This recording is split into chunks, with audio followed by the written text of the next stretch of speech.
Donnez-moi plus de foudre!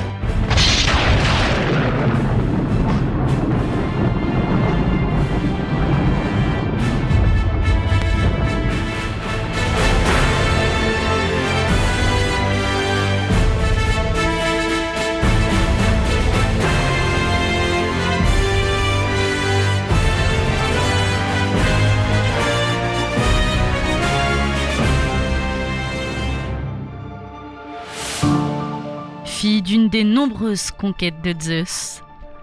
On parle aujourd'hui de celle qu'on trouve sous le nom de Minerve chez les Romains.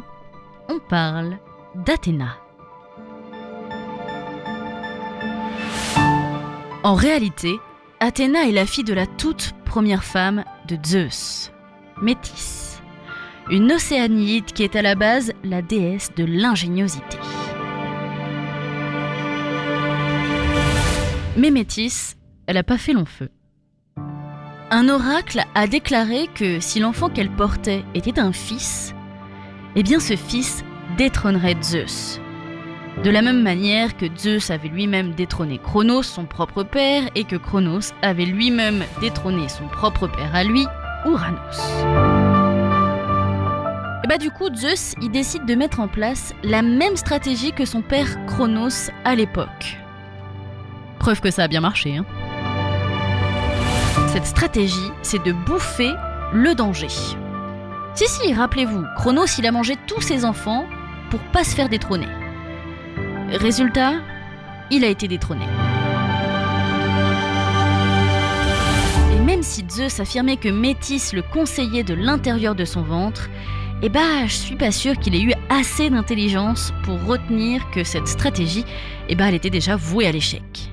Enfin bref, vous l'aurez compris, il l'a mangé, il est conseillé par sa femme à l'intérieur de son bide, et à un moment donné, on pourrait croire que Zeus, il est vraiment en train de faire une indigestion. Parce qu'il a mal à la tête, mais un mal de tête pire qu'un lendemain de soirée. Du coup, il va voir Héphaïstos, le dieu forgeron, et il lui somme de lui ouvrir la tête avec un coup de hache. Nickel, Zeus. Encore une superbe idée. Mais dans tous les cas, comme Zeus, c'est un petit peu le chef de tous les dieux, et bien Héphaïstos s'exécute, et en lui assonnant ce coup de hache, c'est ce moment que choisit Athéna pour jaillir déjà tout armée de la tête aux pieds, en poussant un cri de guerre phénoménal. Très vite, elle rejoint les dieux de l'Olympe, où elle prend une place très importante. L'Iliade, l'Odyssée, comme les hymnes homériques, la représentent comme la favorite de Zeus, celle à qui il ne peut rien refuser. D'ailleurs, tout comme son père Zeus, elle tient l'égide et peut lancer la foudre et le tonnerre. Représentée par la chouette, elle s'impose et en vient à symboliser la civilisation grecque au cours des siècles, et ce jusqu'à nos jours.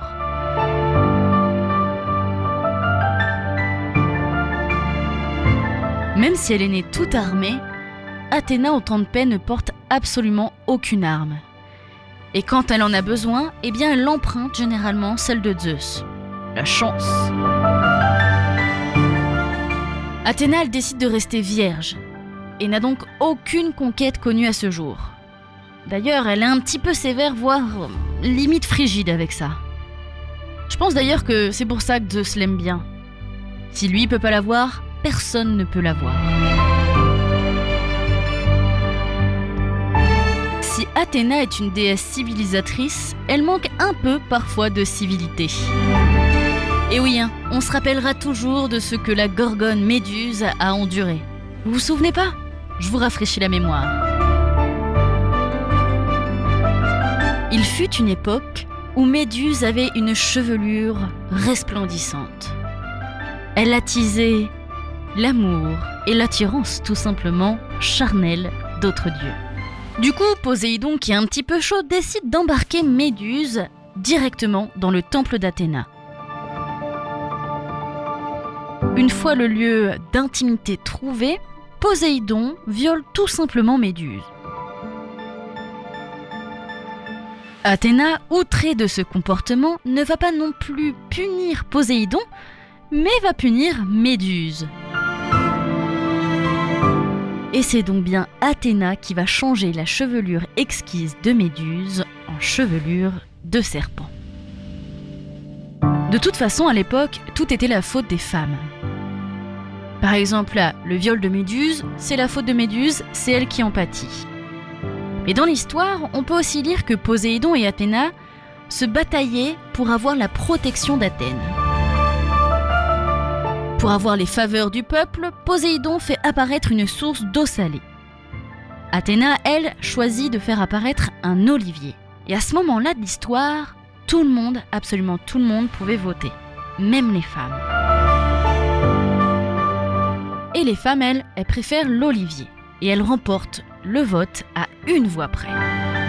Vexé parce que, franchement, c'est pas cool, Poséidon submerge l'Attique sous des flots.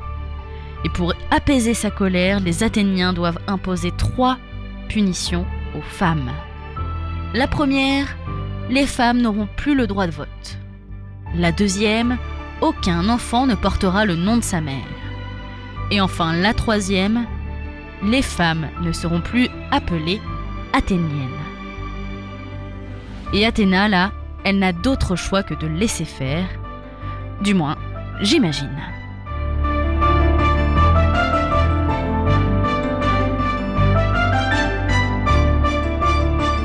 Comme son frère Hermès, ou du moins son demi-frère, elle se charge souvent de protéger les héros. C'est le cas dans la guerre de Troie, où après avoir été refusée par Paris dans le jugement du mont Ida, elle prend parti pour les Grecs. Athéna protège alors tout particulièrement Diomède.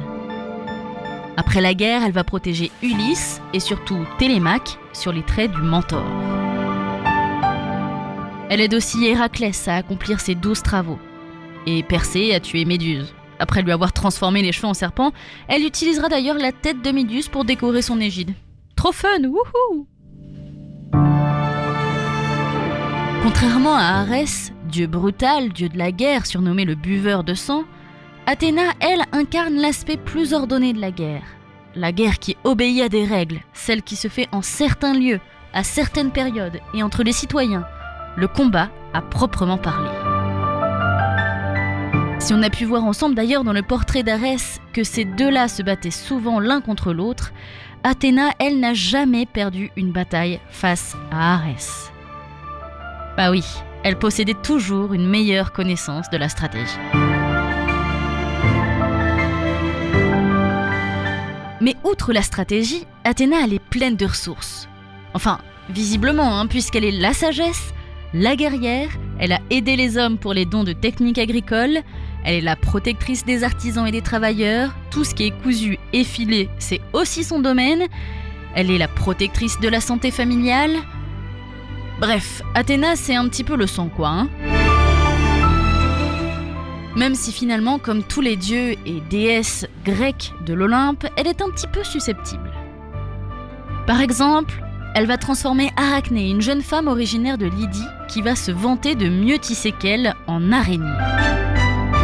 Bon, si bon nombre de mythes racontent l'histoire sous cette forme, en réalité, c'est un petit peu plus complexe. En réalité, ces deux jeunes femmes, Athéna et Arachné, organisent un concours pour départager si c'est Athéna ou Arachné qui est la meilleure tisseuse. Le résultat ? Aucune différence frappante. Mais Athéna, elle est jalouse et fait un petit peu un caca nerveux. Elle déchire alors l'ouvrage de sa rivale et la frappe au visage. Arachné est tellement humiliée qu'elle décide de se pendre. Et Athéna, qui ne la déteste pas autant, décide d'offrir une seconde vie à Arachné, mais cette fois-ci sous forme d'araignée pour qu'elle puisse continuer de tisser. Quand même un petit peu mieux comme fin, bien que peut-être un peu plus glauque.